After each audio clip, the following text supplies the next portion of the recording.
살다 보면 어느 순간 깨닫게 되는 순간이 있어요.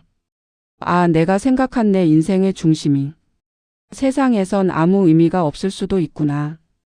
저에게 그 순간은 400만 원짜리 가방 하나에서 시작됐어요. 웃기죠? 가방 하나가 사람 마음을 이렇게 흔들어 놓는다는 게. 35. 그 나이는 인생이 어느 정도 정리되어 있어야 할 것 같은 나이였어요. 하지만 제 삶은 여전히 정리되지 않은 집처럼 어수선했습니다. 저는 28에 결혼했어요. 요즘 기준으로는 꽤 빠른 편이죠. 다들 축하해줬고 저는 운명이라고 믿었습니다. 아이를 낳았고 새벽에 아기의 울음소리를 달래며 하루 종일 밥을 만들고 세탁기를 돌렸어요. 그런 날들이 몇 년이 쌓이자 저는 제 이름보다 엄마라는 이름이 더 편하게 느껴졌습니다. 그동안 친구들 단톡방에는 여행사진, 소개팅 이야기, 자기개발 스터디로 가득했지만 저는 육아 카페 글과 중고 장난감 거래 글만 뒤지고 있었어요. 새벽 2시 아기 울음소리에 깨서 기저귀 갈고 남편 도시락 싸고 출근하는 남편 배웅하고 그게 제 하루였어요. 솔직히 가난한 건 아니었어요. 하지만 여유라는 단어가 없는 삶이었죠. 마트 갈 때도 이거 필요한 거 맞지? 하고 몇 번을 계산해보고 장바구니에 넣었으니까요. 그때는 괜찮았어요. 저보다 우리 가족이 먼저라고 믿었으니까. 그러던 어느 날 친구 결혼식이 있었어요. 남편에게 아기를 부탁하고 오랜만에 립스틱도 바르고 나갔죠. 거울 앞에 선 저는 낯설었고 모든 게 여전했지만 표정은 달라 있었어요. 예전에 저는 없었습니다. 식장 로비에 들어가자마자 반짝거리는 조명이 내려앉은 듯한 느낌이었어요. 아니, 조명이 아니라 친구들이 들고 있던 가방이었죠. 오랜만이야. 너 애 키우느라 힘들었지? 그 말 뒤에 보였어요. 그들의 손에 들려 있던 가방들. 이름만 대면 알만한 명품 가방이었어요. 저는 웃으며 인사했지만 그 미소 속에는 작은 부서짐 하나가 있었어요. 문득 깨달았죠. 몇 년 동안 저는 내 물건 하나 산 적이 없다는 걸요. 친구들의 명품 백들이 정말 눈부시게 빛났어요. 마치 그 가방들이 그 사람들의 인생을 대변하는 것처럼. 제가 들고 있던 건 남편이 결혼 초에 사준 8만 원짜리 가죽 가방. 지퍼가 살짝 삐뚤어져 있고 가죽은 갈라졌던 순간 저는 가죽 가방을 더 꼭 쥐었어요. 그 순간 가방 때문이 아니라 제가 멈춰 있었구나라는 걸 깨달았어요. 친구들은 커리어를 쌓고 자기 삶을 가꿔가고 있었는데 저는 살아내기에 급급했던 거죠. 집으로 돌아오는 길 버스 유리창에 제 얼굴이 비쳤어요. 피곤해서 그랬을까 아니면 공허해서였을까? 문득 슬퍼졌습니다. 어린 시절엔 그렇게도 갖고 싶었던 것들, 예쁜 신발, 진주 귀걸이, 그리고 한 번쯤은 들고 싶던 명품백. 그것들이 이제는 멀게 느껴졌어요. 생활비로 한 달 버티기도 빠듯한데 그런 걸 산다는 건 죄스러운 일이었어요. 그런데 사람 마음이란 게 참 이상합니다. 나도 하나쯤은 명품이 갖고 싶은 게 아니라 나도 그 세계에서 뒤처진 사람이 아니었으면 하는 마음이었죠. 그 생각이 머릿속에서 떠나질 않았어요. 그날 밤 잠들기 전까지 계속 인터넷을 뒤졌습니다. 첫 명품백 추천. 30대 여자 가방. 가장 무난한 디자인. 그 후 아이를 재우고 나면 새벽마다 휴대폰을 켜서 명품백 리뷰를 봤어요. 유튜브로 언박싱 영상을 보다가 무심코 가격을 보고 화면을 끄곤 했죠. 400만 원. 그 돈은 우리 집 한 달 생활비보다 큰 돈이었고 아이가 아프면 병원비로도 모자라는 돈이었어요. 그래도 이상했어요. 그 가방을 들고 있는 제 모습을 상상하면 조금은 단단해지고 조금은 당당해질 것 같은 기분이 들었어요. 그때 저는 인정받고 싶었던 걸까요? 아니면 저도 아직 여자로서 살아있다는 걸 확인하고 싶었던 걸까요? 생활비에서 남는 돈은 거의 없었습니다. 내 가족 먹을 음식을 사고 필요한 생필품을 사고 남편 점심 도시락 재료까지 사면 통장엔 언제나 0에 가까운 숫자가 남았어요.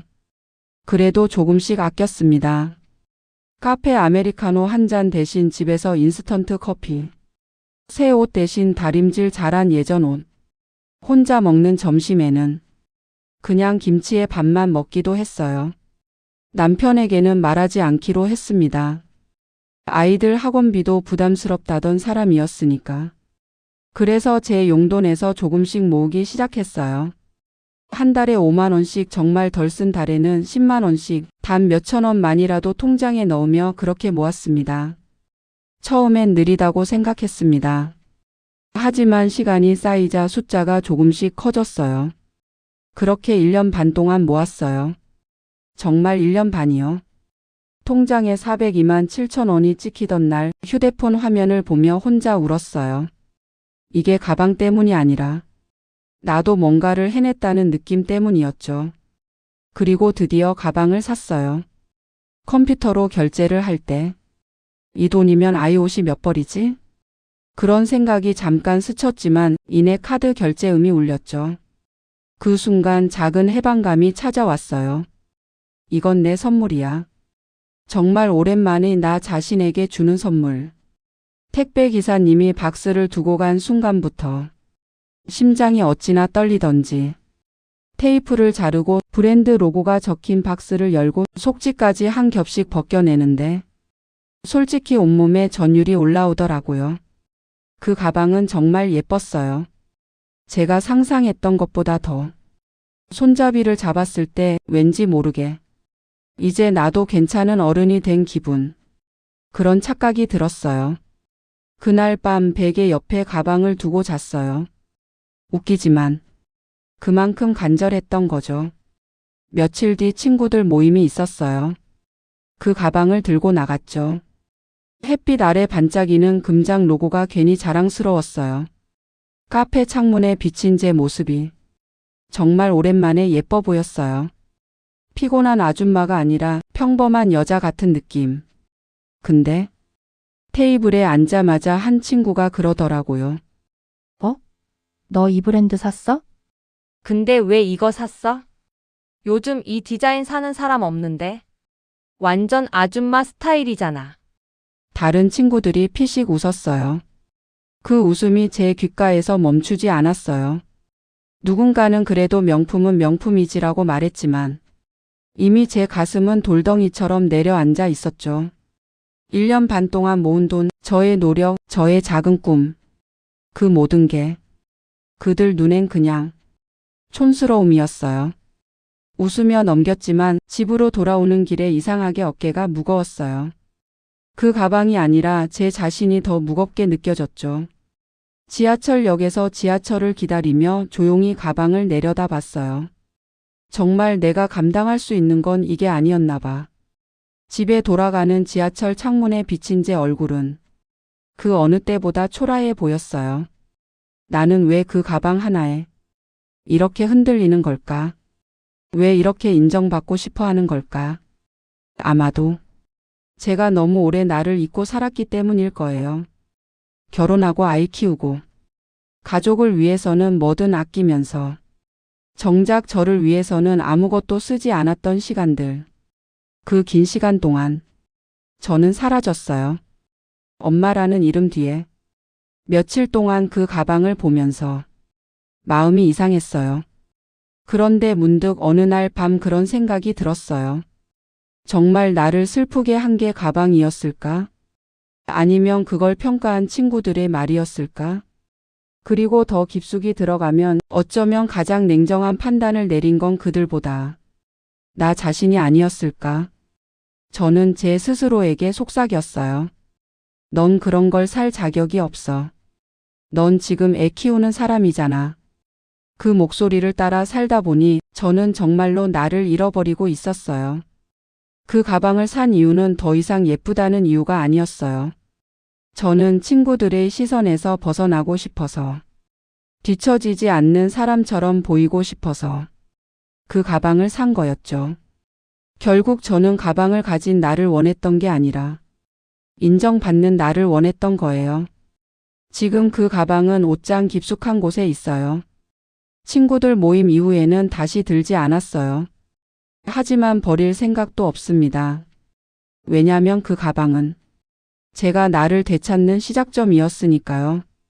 명품이 나를 명품으로 만들어주지 않아요. 나를 진짜 가치 있게 만드는 건 내가 나를 대하는 마음이었어요. 이제는 남의 시선이 아닌 제 기준으로 예쁜 걸 선택하고 제가 원하는 걸 배우고 제가 되고 싶은 사람이 되기 위해 조금씩 다시 걸어가고 있어요. 오늘 아침 옷장을 열었어요. 먼지가 살짝 쌓인 그 가방이 눈에 들어왔죠. 손끝으로 쓰다듬으니 가죽 냄새가 여전히 따뜻했어요. 그래, 뭐 어때? 그날도 나였고 오늘도 나야. 이 가방은 실패의 상징이 아니에요. 누구에게 보이기 위한 물건도 아니고 그건 제 지난 시간들의 증거이죠. 아껴 쓰고 견디고 참아내며 살던 여자가 처음으로 자기 자신을 위해 꺼낸 용기의 흔적. 그래서 오늘은 그 가방을 다시 들어보기로 했습니다. 이번엔 사람들의 눈빛을 신경 쓰지 않고 누가 뭐라 하든 저는 저니까요. 세상의 기준으로는 촌스러울지 몰라도 제 인생에서는 이 가방이 가장 빛나는 순간이었습니다. 400만 원짜리 가방은 저에게 이렇게 말해줬어요. 넌 이미 괜찮은 사람이라고. 단지 내가 내 자신을 잊고 있었을 뿐이라고. 더 많은 이야기가 궁금하시다면 좋아요와 구독 부탁드립니다.